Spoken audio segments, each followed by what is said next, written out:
All right, I'm back with another video. Did you miss me? I thought I'd give y'all an extra video for today. First and foremost, no Snyderverse, no money.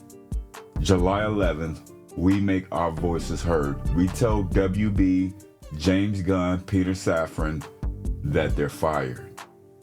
But look, let's just jump in the video. You seen the title. Should Superman kill? Because this is a lot of flack that Zack Snyder's been getting from Man of Steel. Should Superman kill? And I was surprised this was a controversy, because I tried to figure out, well, why people don't like Man of Steel. I thought it was a good film, even though it is the highest grossing Superman film right now. But I was like, what's the problem with it? And it seems to be the problem that Superman killed Zod. They had a lot of destruction. He wasn't saving people. And I'm like, well, he saved a lot of people during the Kansas fight. He did a lot of that in the beginning. He saved a school bus full of kids when he was young. But the major controversy is, should Superman kill, and should superheroes kill? Because Superman was brought up when it first came out. It was in a time in America when things was pretty much civil. Although they did have their problems, for the most part back in the 40s, 50s, 60s, it was civil than it is now. So back then, I can see people throwing a tantrum, because back then things were civil. Criminals wasn't punished as much. They wasn't getting harsh sentences.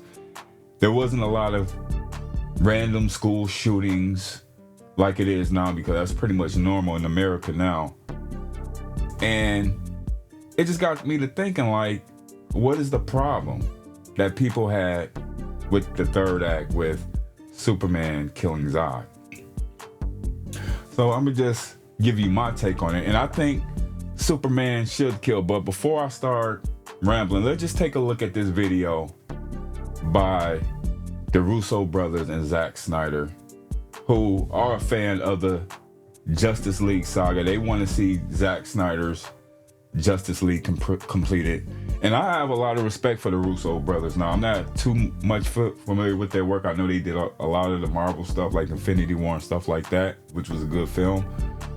But let's just play this clip. About reacting, it's an interesting thing to say, because we talk about this all the time. Artists lead innovation and corporations follow it, right? And so a corporation coming in and saying it's not funny enough, it's going to be behind the curve of wherever this is heading. Audiences want to be surprised, right? Audiences don't want the same thing they had last week. You give them chocolate ice cream every day for a week, by like day 6, they're going to throw it back in your face and say, we've had enough of this shit. And, you know, this is exactly what you said. They wanted a funny movie 2 years ago. Yeah. You know? Right. Just to be that glacial in your movement, you're not going to... They were on board with the concept and the vision and the direction you were going, and now they want to see the completion of that, right? Yeah. Rather than, oh, let's retrofit it or let's try to restructure it, and, you know. But it's also that point of view is like, that we talk about too, is like, that's being reactive to what's currently happening out there. And like, the big wins to be had in storytelling and movie making is when you're bringing something to the table that surprises people, right? That's where the big wins happen. that's why I think where we've ended up with, I think right now we're in a really golden age of TV, in the sense that like TV shows are much better at 100%. At being like showing you something not only that you've never seen before, or catching you off balance, or like making a turn that you didn't see coming. You know, They're riskier. Yeah. They're way riskier. All right, that's the end of that clip. But you see what they were saying. When you take risks, those seems to be the most fulfilling movies, just like Joker was, the first Joker. Dark, very risky, very violent. And that's when DC does best. And Zack Snyder I guess he was ahead of his time with this, because this is exactly what he was trying to do. He was trying to give us something that we never seen before.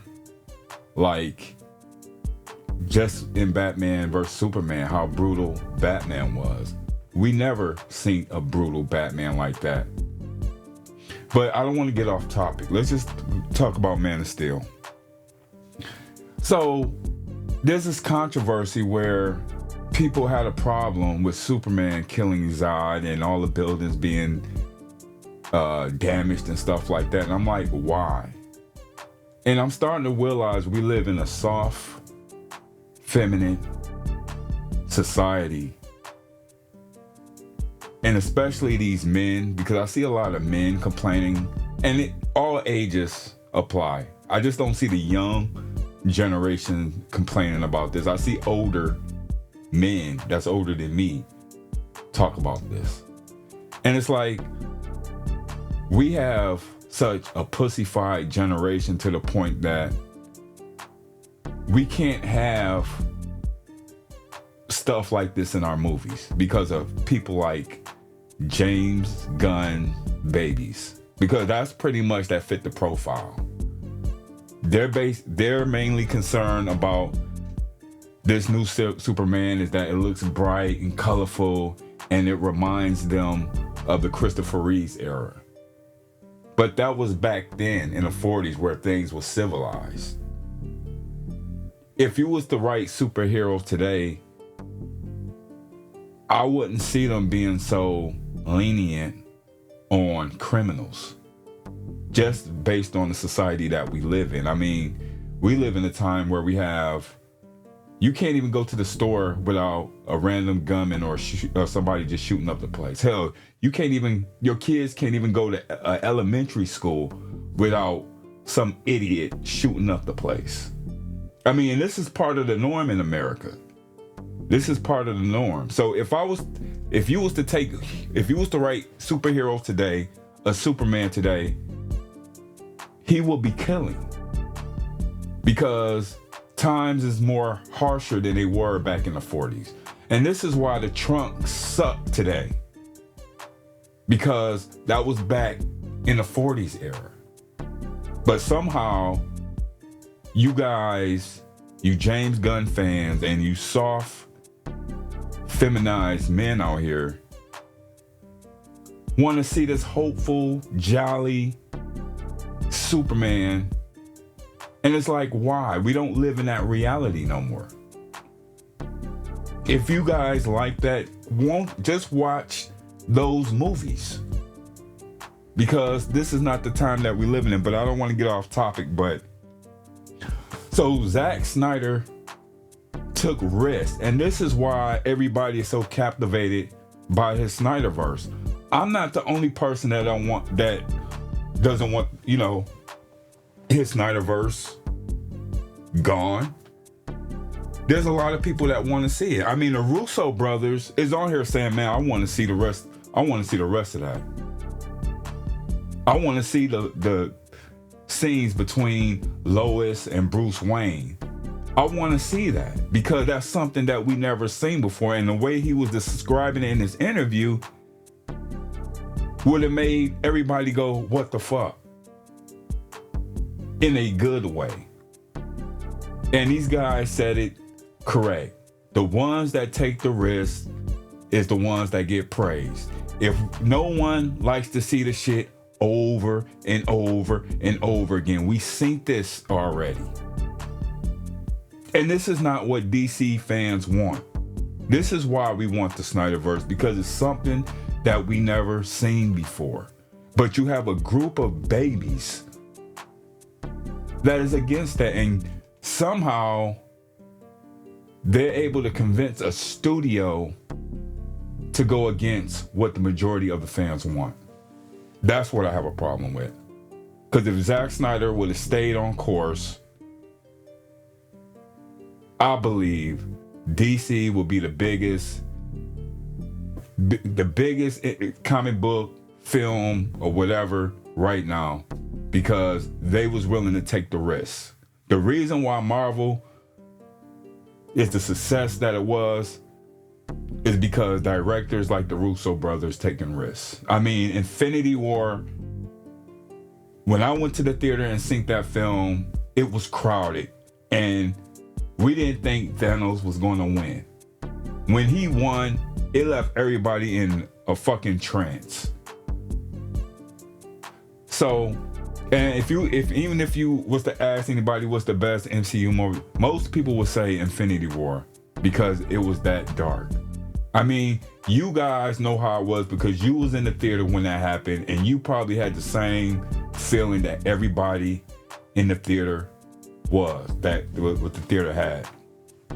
So, not to get off topic, yes, Superman should kill because times has changed where criminals need to be punished. You need to be hard on criminals these days. Now, I'm not saying that a person don't deserve a second chance, but I'm just saying, as far as comic book go, we didn't see this shit before. You guys wanting James Gunn, Happy Joy Superman, we seen that in Superman Returns already. We seen that with Christopher Reeve Superman. We seen this shit before. We seen this in Blue Beetle. We seen this in Black Adam. We seen this in Shazam. And all those movies fought. We seen this in Aquaman 2. Wonder Woman 1984. All those movies flopped. So Batman and Superman, yes, they need to kill because we live in a fucked up society right now. And we're not living in the past anymore, you guys. We're not living in the 1940s. This is the year 2025, where it's not even safe to go to church, where it's not even safe to take your kids to a kindergarten. People are shooting up kindergarten classes. So I think Zack Snyder and the Russo brothers is right. But let's just get back to Man of Steel, because I know I'm going on topic. Superman had no choice but to kill Zod for many reasons. For number one, when they was battling, Zod already said, like, look, this only ends one way. Either you kill me or I kill you. He already told Superman that. And you guys still forget the fact that Zod killed his daddy in the beginning. So it was more of a revenge, personal vendetta that was acceptable for Superman, Henry Cavill Superman, to kill Zod. But you guys forget that. Zod killed his daddy in the beginning. He told Kal-El, look, it's only going to end one way. You kill me or I'll kill you. And it's like, what was he supposed to do? What was he supposed to do? And then you have to look at it from his perspective. Like, he has to make a choice of killing somebody that's the last known member of his race. You guys missed that. Because the other ones were sent to the Phantom Zone. Zod was literally the last connection of Krypton other than the ship that Superman had in that film. But you guys missed that. So I don't understand why you guys didn't understand the concept of the movie. But this video is to say that the Russo brothers want the Snyderverse to continue. I'm not the only one, because Zack he's a risk taker. And if that means Bruce Wayne fucking Lois, I'm down for it. Because the way they described it was like, oh shit, nobody would have never expected that. But you got the soft pussy boy crowd that, oh, I don't want to see that. Oh, I don't want to see that. Like, you guys, grow some balls.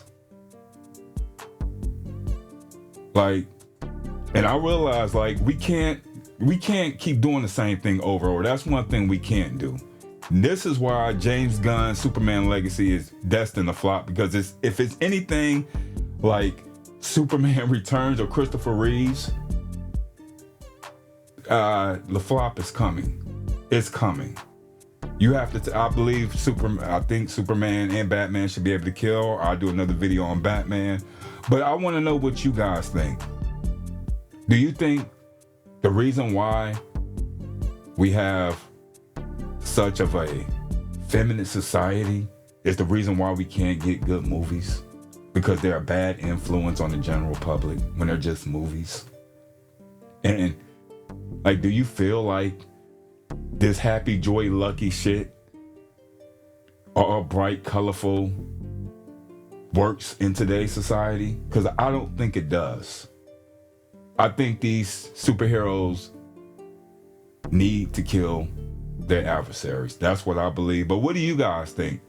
Leave your comments below. I'll see you on the next video. And remember, no Snyderverse, no money, wallets closed. Peace.